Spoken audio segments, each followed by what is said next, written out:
Setting up the page is quite basic. We can do things like select the paper size. This is getting things ready for when the map will be exported or saved as a PDF.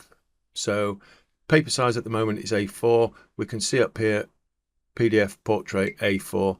We can set it to A3. That'll reduce the size of the legend because the legend will get smaller.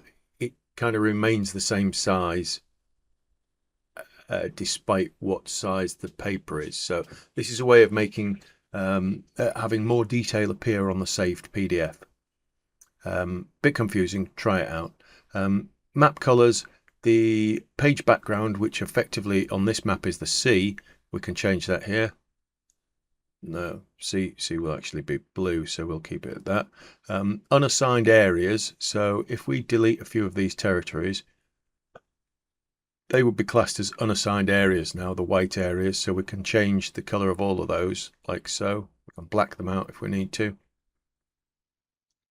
And the map at the moment doesn't have a frame around it, so we can put a margin around the page and we can draw a frame, give the frame a color, make it red, give it a frame thickness like so.